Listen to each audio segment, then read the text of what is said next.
Et salut tout le monde, j'espère que vous allez bien. On se retrouve donc pour un débrief qui se veut le plus global et complet possible sur ce qui s'est passé lors du Tour des Flandres. Donc les victoires, les joies, les déceptions, les blessures, puisque oui, ça semble inattendu, mais il y en a eu quand même. Même si ça n'a pas fait forcément le tour des réseaux et des médias, malgré tout, il y a quand même eu une chute et on va en parler.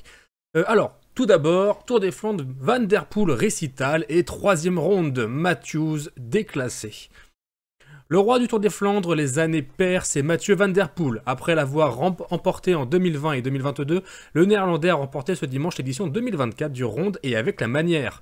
Vainqueur en solitaire pour la première fois, ce qui lui a permis de savourer son triomphe. Le champion du monde a distancé tous ses rivaux à 45 km de l'arrivée dans la montée du Koppenberg avant de s'envoler et de filer vers Oudenaarde à toute vitesse pour devenir le 7e homme à inscrire une troisième fois le Tour des Flandres à son palmarès, rejoignant ainsi dans l'histoire des Belges Achiel Buys, Eric Lehmann, Johan Muziu et Tom Bonnen, l'Italien Fiorenzo Mani et le Suisse Fabian Cancellara.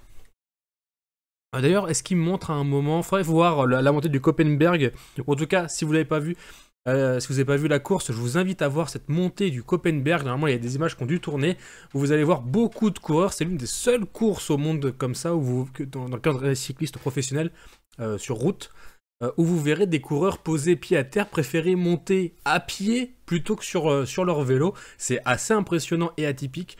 Donc c'est la montée du Koppenberg. Donc ça s'écrit là, ici. Ça s'écrit comme ça. La montée du Koppenberg, édition 2024. Alors là, il faut savoir que c'est une montée, je crois, à 22% de mémoire. Et comme le pavé était glissant, puisque comme je vous avais dit dans la vidéo, on avait regardé la météo, on avait vu qu'au courant d'après-midi, il allait pleuvoir un peu, il y avait des risques.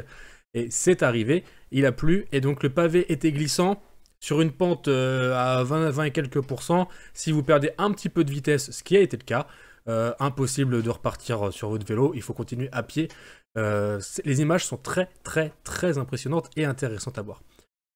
Un premier podium sur un monument pour Arkea BNB Hotel grâce à Luca Mozzato. Mathieu Van Der Poel ayant été intouchable ce dimanche, la grosse bataille, elle a eu lieu pour les deux autres places sur le podium avec un sprint incroyable entre une dizaine de coureurs à bout de force. Et le dauphin de Van Der Poel sur ce 108e ronde Van Vlaanderen c'est un représentant d'une équipe française, Luca Mozzato. Auteur de la plus belle performance de sa carrière, l'Italien de 26 ans offre à sa formation Arkea BNB Hotel le premier podium de son histoire sur un monument. Le podium avait dans un premier temps été complété par l'Australien Michael Matthews, mais celui-ci ayant été déclassé pour un sprint irrégulier, c'est finalement l'Allemand Nils Politt qui prend la troisième place de ce Tour des Flandres 2024. Est-ce que j'ai le droit de mettre ça? Je sais pas. J'ai évité, j'ai déjà eu des petits avertissements droit d'auteur, ça va très très vite. Le vélo, il y en a beaucoup qui n'aiment pas qu'on mette trop d'images. L'Allemand de la formation UAE Team Emirates termine devant deux coéquipiers, en l'occurrence le Danois Michael Berg et le Portugais Antonio Morgado, 5e à seulement 20 ans. Devancé également par Magnus Sheffield, Oliver Nassen, le Belge de l'équipe Decathlon AG2R La Mondiale, a conclu ce ronde en 7e position, repris dans les derniers mètres par leur poursuivant après un raid de 30 bornes. Dylan Teuns et Alberto Bettiol ont dû respectivement se contenter des 8e et 9e places. On peut quand même regarder ça, l'image est assez petite. De ce garçon, il ne s'est pas affolé, il a attendu le retour de Søren Krogh Andersen par exemple, et puis on a roulé, et puis il y a eu ce Koppenberg où tout a basculé, à 44 km de l'arrivée, Mathieu Van Der Poel remporte pour la troisième fois de sa carrière le Tour des Flandres, il rentre dans la légende, ils sont 7 maintenant à avoir remporté le Ronde de Van Vlaanderen, à 3 reprises, les derniers, Cancellara, Bonnen et Moussaou, il fait partie des plus grands, et à la Philippe Gilbert, il va soulever son vélo. Philippe l'avait fait en 2017. Mathieu Van Der Poel remporte le Tour des Flandres pour la troisième fois.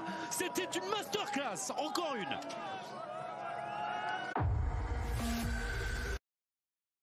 Ouais, très belle course de Mathieu Van Der Poel. Comme d'hab, j'ai envie de dire, il fait partie des coureurs, dès qu'ils ont un rendez-vous, ils sont toujours là et ils sont trop forts. Donc le résumé de la course, je vais pas vous le faire parce qu'on a pas mal de news et j'aimerais bien que la vidéo ne fasse pas 20 minutes non plus. Mats Pedersen très offensif, Stefan Kung et Julien Alaphilippe retardés, on va en parler. Alors Stefan Kung et Alaphilippe non, Bon, ils vont faire un petit... Oh, on va quand même lire ça. Les Lidl Trek et les Visma Lease Bike sont les plus entreprenants. Et même les Cador passent à l'offensive, à l'image de Mats Pedersen et Matteo Jorgensen, respectivement leaders de la formation américaine et de l'équipe néerlandaise. Le premier cité est notamment intenable, et après avoir fait partie d'un groupe d'une dizaine de coureurs qui avaient repris les échappées de la première heure et dans lequel figuraient également Tish Benoît et Dylan Van Barle, Nils Politt et Oliver Nyssen, toujours pas, et il y a aussi Ben Turner.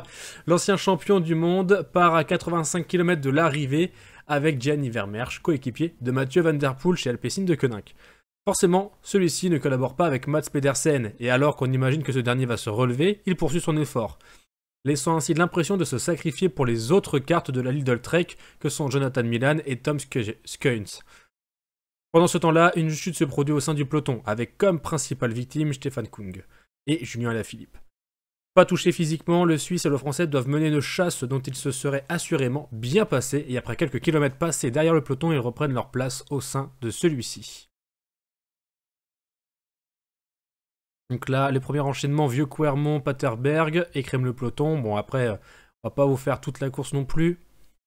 Mais ouais, globalement, ce qu'il faut retenir, c'est qu'il y a eu des chutes il y a eu quelques chutes qui ont retardé certains coureurs, donc principalement Stefan Kung et Julien Alaphilippe, comme on l'a vu. Surtout Mats Pedersen, mais ça on va le voir, il y a un article dédié, et c'est l'avis que je m'étais fait aussi. Il a couru n'importe comment, je sais pas, il était énervé. Alors il était impressionnant, il était très fort, il a été très très fort, et je pense qu'il aurait couru plus intelligemment, peut-être qu'il aurait pu gagner. Sans offense, hein, je dis pas qu'il a couru de manière très... Enfin... Il était dans le truc, il s'est senti très fort, je sais pas, il devait être énervé, je sais pas, je sais pas. Mais il a donné beaucoup trop d'énergie pour pas grand chose, et il aurait dû se relever beaucoup de kilomètres avant. Image incroyable sur le Tour des Flandres avec quasiment tous les principaux protagonistes du ronde à pied dans le Koppenberg. Chapeau à Van Der Poel, Jorgensen et Pedersen, qui ont tous les trois réussi à gravir ce mont sur le vélo. À regarder, c'est impressionnant. Il est parti, Mathieu Van Der Poel. Ah non, Cortina il repartira pas, impossible. Derrière on met tous pied à terre, hein. Après les 5 premiers tout le monde est à terre. C'est un chantier. Regardez la barrière de Van Der Poel qui n'a plus d'adhérence, Jorgensen qui s'accroche. C'est impraticable. Le cyclocross, ça doit fortement l'aider. Hein, évidemment. Non, tout le monde met pied à terre. Évidemment. Ouais, c'est mouillé. Évidemment. On s'y attendait. Impraticable. On le redoutait, le Koppenberg dans ces conditions n'est pas praticable. C'est pas possible de rouler là-dessus. Mathieu Van Der Poel, lui, s'échappe avec Jorgensen. C'est possible, Alexandre. Regardez Van Der Poel dépasser. C'est le seul. Jorgensen aussi.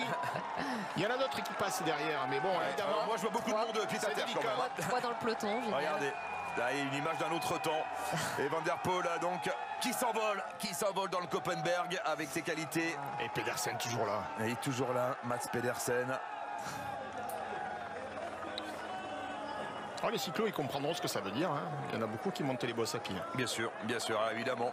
J'imagine déjà les polémiques qui vont naître. Est-ce encore du cyclisme? Est-ce qu'il fallait passer par le Koppenberg aujourd'hui? Évidemment. En tout cas, le Koppenberg voit émerger le plus fort, le plus agile également sur un vélo. C'est Mathieu Van Der Poel qui est passé en tête. Bon, voilà.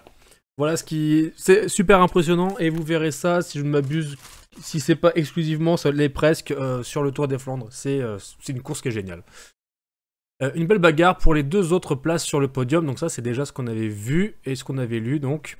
Et donc voici le classement des 20 premiers, donc avec Mathieu Van Der Poel qui a mis 1 minute d'avance sur Luca Mozzato, Nils Politt, Mikkel Bjerg, Antonio Morgado, Magnus Sheffield, Oliver Nassen, Dylan Teuns, Alberto Bettiol et Tom Skuins.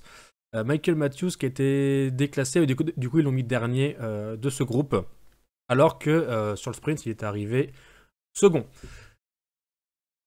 Alors, Mathieu Van Der Poel, ma saison est déjà réussie. Mathieu Van Der Poel continue d'écrire l'histoire du cyclisme avec une 3e victoire sur le Tour des Flandres après ses succès en 2020 et 2022. Le néerlandais de la formation Alpecin de Koninck rentre encore plus dans la légende du ronde en égalant le record de succès de Tom Bonnen, Fabien Cancellara, Juan Mosiu, Eric Lehmann, Fiorenzo Mani et Achiel Buys. En plaçant l'attaque décisive dans le mythique Koppenberg, le champion du monde a réalisé en solo de 45 km pour venir s'offrir une incroyable victoire dans les rues d'Oudenarde, au terme d'un effort presque surhumain. Alors, il dit « C'était tellement une question de survie aujourd'hui », déclare Mathieu Van Der Poel à l'arrivée. « Pour moi, c'était l'une des courses les plus difficiles que j'ai faites, et dans ces conditions météorologiques, Les 20 derniers kilomètres se sont déroulés les yeux fermés. J'étais tellement exténué que je n'ai pas beaucoup réfléchi, explique-t-il. La pluie a rendu les montées pavées difficiles. Le Koppenberg en particulier glissait énormément. Ensuite, j'avais créé un bel écart, mais avec le vent, c'était encore loin. J'ai roulé aussi fort que je pouvais, mais j'étais encore loin de l'arrivée. L'équipe a roulé de façon fantastique. Je leur ai dit qu'ils devaient garder tout le monde groupé jusqu'au Koppenberg. Je ne m'attendais pas à partir seul. Au second passage du vieux Quermont, j'ai attaqué pour la première fois, puis je n'avais plus le sentiment d'avoir de bonnes jambes. Mais je suis content de l'avoir retrouvé. Ma saison est déjà réussie, affirme Van Der Poel. Je ne peux pas encore penser à Roubaix, là je suis complètement mort. Voilà, il est arrivé hors d'haleine, complètement cuit. C'est normal. Adrien Van Der Poel, après le succès de son fils sur le ronde, je vous laisse l'écouter, ça dure 3 minutes. Moi, encore une fois, je vais essayer de faire défiler les news un petit peu plus vite, puis c'est pas non plus le plus pertinent. Bon, il est fier de son fils. Les records, ça ne l'intéresse pas. Il n'est pas vraiment obsédé par ça, dit le père de Van Der Poel. Bon, il a beau ne pas être obsédé par les records. Visiblement, ça ne l'empêche pas de les réaliser. Donc, on a parlé de Mathieu Van Der Poel. On va passer à ceux qui sont un petit peu moins chanceux, moins heureux. On va parler de Michael Matthews. Donc, Nils Politt qui dit qu'il est désolé pour Michael Matthews.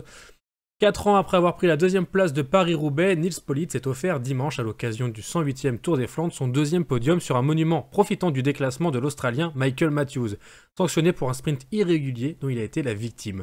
Le solide coureur allemand a terminé 3e de ce ronde derrière Mathieu Van Der Poel sur une autre planète et Luca Mozzato, qu'on n'attendait pas à pareille fête. J'aimerais juste, est-ce qu'on peut voir le sprint en question? Alors, Nils Politt dit « Je suis super content de ce résultat, être sur le podium du Tour des Flandres est quelque chose de spécial », confie le coureur du AE Team Emirates sur le site de son équipe. Nous méritons ce résultat car nous avons très bien couru aujourd'hui, avec 4 coureurs dans les 12 premiers. Poursuit le coéquipier de Mikkelberg, Antonio Morgado et Tim Wellens, respectivement 4e, 5e et 12e de ce Tour des Flandres. Nils Politt a également évoqué le sprint pour la deuxième place et a eu un mot pour le malheureux Michael Matthews. Je peux juste dire que j'arrivais avec de la vitesse et que j'ai dû freiner un peu. Les commissaires ont pris cette décision, je suis désolé pour Matthews, conclut l'Allemand de 30 ans.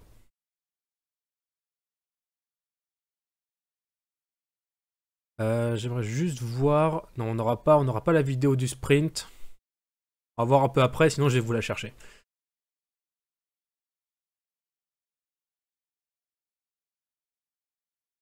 Tiens, tenez, on va la voir ici. Oula, j'ai ouvert X. Terrible commissaire, décision. Terrible décision. Attendez, on va essayer de se traduire ça. S'il s'agit d'une relégation, nous en verrons beaucoup plus à l'avenir et nous devrions également en voir beaucoup plus dans le passé. En effet, je pense que c'était peut-être un peu sévère, mais j'ai du mal à jauger de la sévérité en réalité. Voilà, je vous laisse juger. Yeah, they do after an effort like that, the fatigue. But look at this sprint for second. Bettiol and Turns hauled back with, what was it, la qualité, je peux pas mettre mieux, désolé. Nils Politt out on the right-hand side. Et en effet, on voit que le sprint, vous voyez, il commence à sprinter là sur la droite. Nils Politt qui est là, juste là. Et donc là, il se déporte sur la droite et il bloque Nils Politt. Voilà,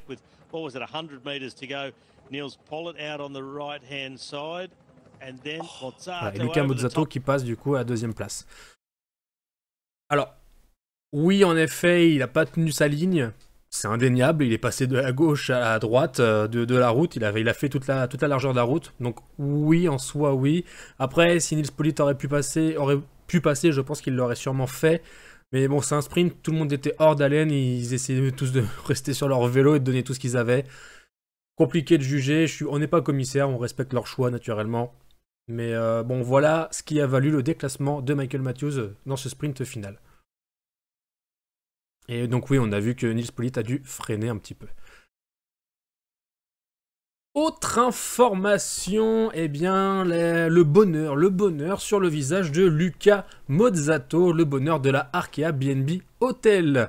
En effet, la formation française a brillé ce dimanche sur les routes du Tour des Flandres par l'intermédiaire de Luca Mozzato. L'Italien de 26 ans a été chercher une improbable deuxième place dans les rues d'Oudenarde. Il s'agit là du premier podium sur un monument pour l'équipe bretonne depuis sa création en 2005. Un grand moment pour son directeur général Emmanuel Hubert, forcément ravi à l'arrivée de ce 108e Ronde van Vlaanderen.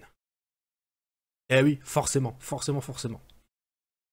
Non seulement c'est une première, mais c'est aussi la valeur du geste et de ce podium.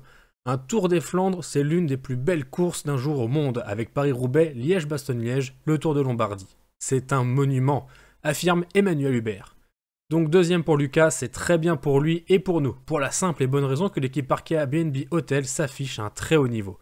Je suis très content pour Lucas, c'est un travailleur, un besogneux, quelqu'un qui fait vraiment le job comme il se doit. Il n'a peut-être pas les plus grands moyens du monde sur le plan physique, mais il sait tout exploiter au millimètre et il sait faire. Donc, bravo à lui. C'est lui, la surprise de ce 108e Tour des Flandres, Luca Mozzato. Alors qu'il n'avait jusque-là jamais fini dans le top 20 de cette course, l'Italien s'est adjugé une incroyable deuxième place. En grande forme en ce début de saison, à l'image de sa victoire sur la Breden Coach Siege Classic, Mozzato offre à la formation Arkea BNB Hotel un podium sur un monument qui était quasiment inespéré au départ. Bien caché tout au long de la journée, l'Italien a fait une course très intelligente avant de régler le sprint du groupe de poursuivants pour arracher la deuxième place. Il a fait une course très intelligente, contrairement à, j'espère que c'est celle-là, Mats Pedersen. Nice, la transition est parfaite. Il a fait une excellente course, mais alors Mats Pedersen, que dire? Déjà, il avait chuté sur À travers la Flandre, et sincèrement, je ne l'attendais pas du tout à un tel niveau. Mais alors, pas du tout. Il est vraiment impressionnant, je pense que c'est indéniablement un des tout meilleurs coureurs du monde aujourd'hui. C'est du niveau d'un Wout van Aert ou d'un Mathieu Van Der Poel. Maintenant, pour moi, ça y est, c'est sûr, c'est fait. Il a été tellement fort, malgré toutes ses erreurs. Il a été ultra fort, mais au-dessus de tous les autres. Mats Pedersen en a incontestablement trop fait dimanche lors du Tour des Flandres 2024. Un peu comme il l'avait réalisé sur l'E3 Saxo Classic 9 jours auparavant. Le Danois a multiplié les attaques très loin de l'arrivée et il a logiquement payé la note dans le final, ne terminant pas dans le top 20 de cette 108e édition du Ronde. Lui ayant assurément pompé énormément d'énergie, son raid entamé à 85 bornes du but, avec dans sa roue Gianni Vermeersch, coéquipier de l'immense favori et futur vainqueur Mathieu Van Der Poel a notamment interloqué tous les suiveurs, moi le premier. Sur son compte Instagram, l'ancien champion du monde a débriefé son Tour des Flandres 2024, et ce, en toute honnêteté.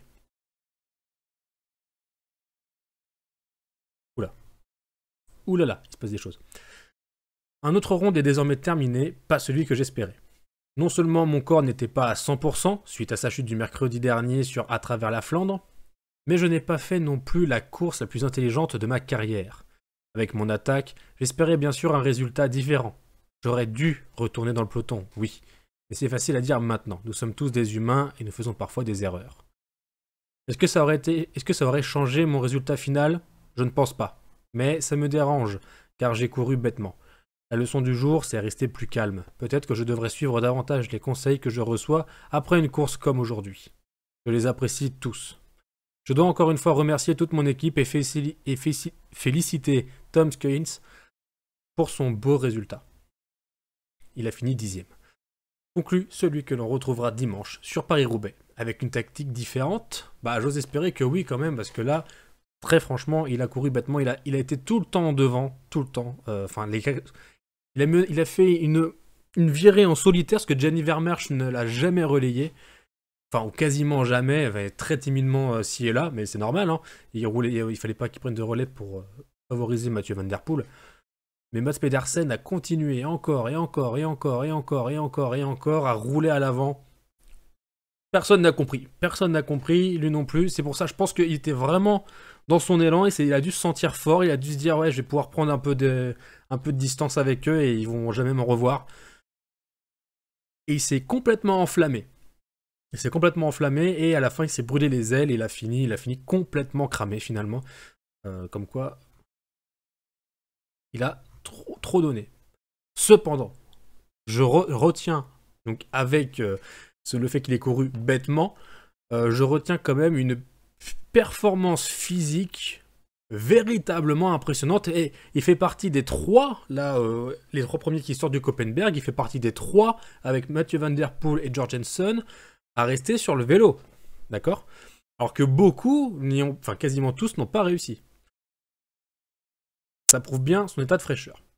Autre news, c'est l'avant-dernière, rassurez-vous, c'est l'avant-dernière. Et c'est Valentin Madouas. Valentin Madouas, 16e et déçu, il n'y a pas d'excuse. Valentin Madouas qui avait annoncé participer pour gagner. Rien que ça. En même temps, de mémoire, il avait fait 2e déjà du Tour des Flandres. Journée difficile pour la Groupama FDJ sur ce Tour des Flandres. Pourtant, à l'avant sur cette campagne de classique flandrienne, la formation française n'a pas pu briller ce dimanche. À l'arrivée, la meilleure place est attribuée à Valentin Madouas qui a terminé en 16e position et à plus de 2 minutes du vainqueur du jour, Mathieu Van Der Poel. C'était une course vraiment difficile et les conditions l'ont rendu encore plus compliqué, explique le Breton. J'ai souffert de la pluie musculairement. Le résultat reflète mon niveau du jour. Il n'y a pas d'excuse, j'ai donné tout ce que j'avais à donner aujourd'hui. Et c'est vrai que souvent on le voyait un petit peu en retrait, il n'était jamais dans les avant-postes. Rarement bien placé, je pense qu'il était véritablement dans la douleur, dans le mal, quasiment tout le long. L'autre leader de la Groupama FDJ, Stefan Kung, a lui joué de malchance. Le Suisse a été pris dans une chute collective à 82 km de l'arrivée. Un coureur d'Astana a percuté un spectateur et j'avais aucune chance de l'éviter. Je me suis retrouvé pris dans une chute et je n'ai rien vu venir, explique Kung, qui était ensuite à contretemps tout au long de la course. J'ai entamé le deuxième passage du vieux Clermont, un peu loin, et j'ai dû mettre pied à terre 2 fois. Au sommet, je ne devais pas être si éloigné que ça de la tête, mais je n'étais plus dans l'aspiration et ma course s'est terminée là. J'ai été sorti de la course sans pouvoir jouer mes cartes aujourd'hui. Il faut savoir switcher et désormais se concentrer sur Paris-Roubaix, conclut-il. Ça doit être quand même très frustrant. Et donc il parle d'une chute à 82 km de l'arrivée.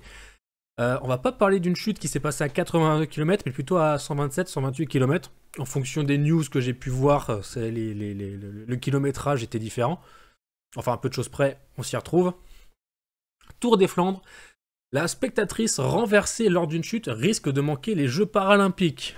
Alors, tout est dit par la suite, vous allez comprendre. Anke Sneyers, venue assister en tant que spectatrice à la course ce dimanche, a été renversée.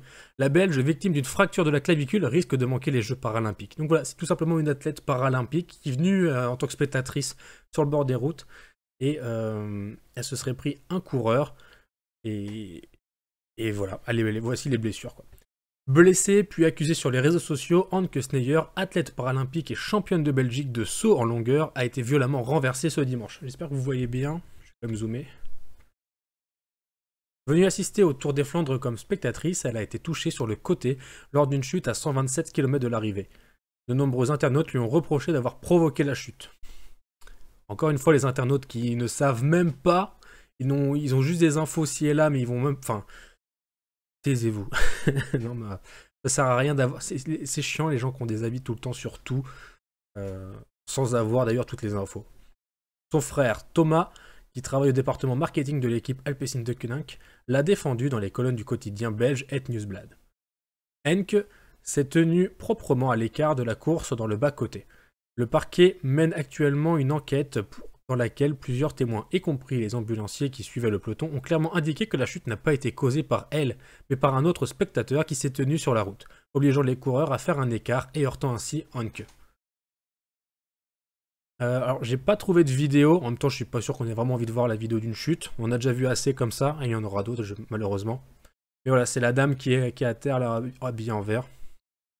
C'est elle qui s'est pris un coureur. Après, quel coureur, je ne sais pas. À aucun moment on a la mention du coureur qui aurait percuté la spectatrice. Anke Sneyers, en lice pour participer aux Jeux paralympiques de Paris cet été, pourrait manquer l'échéance. Elle m'a déjà appelé à préciser son frère, elle est complètement bouleversée, c'est d'autant plus difficile pour elle parce qu'elle souffre d'un handicap mental. La jeune femme est victime d'une commotion cérébrale, d'une blessure à la tête et d'une fracture de la clavicule. Waouh, c'est quand même lourd. Elle a déjà quitté l'hôpital mais doit y retourner la semaine prochaine pour un contrôle. Son frère a également demandé aux internautes de mettre fin à leurs commentaires. À tous les héros d'internet, la prochaine fois, réfléchissez quand même à 2 fois parce qu'avant que vous ne vous en rendiez compte, cela arrive à quelqu'un qui vous tient à cœur. Il a tout à fait raison et surtout ça ne vous regarde pas, vous n'y étiez pas, vous n'êtes pas témoin, vous n'êtes pas toujours pareil, vous n'êtes pas juge, personne n'est juge, hormis ceux qui ont cette attribution-là, ce rôle-là, et ceux qui ne sont pas témoins, qui n'y sont pas, qui n'ont rien vu, commentez pas, ça ne sert à rien. Ça ne sert à rien. si ce n'est créer des situations désagréables pour tout le monde en réalité. Ça suffit. Bien, c'est tout ce que j'avais pour ce Tour des Flandres. Il y a beaucoup d'infos, donc du triste et presque dramatique la déception avec Valentin Madouas. Bon, Mads Pedersen, c'est un peu ambivalent. À la fois, il a couru bêtement, mais à la fois, il était ultra fort. Donc, il y a du bon et du moins bon. Luca Mozzato, la découverte. La super bonne nouvelle. Michael Matthews et Nils Politt qui sont dans des émotions différentes, naturellement. Et Mathieu Van Der Poel qui est au sommet. Bien, ce fut dense. J'ai essayé de faire relativement court. 27 minutes. Ouais, non, un peu moins, j'y aura quelques cuts. Surtout au début, enfin bref, peu importe. Merci en tout cas d'avoir suivi cette vidéo. Je vais pas la faire durer plus longtemps que nécessaire. On se retrouve très vite pour des prochaines news. À bientôt.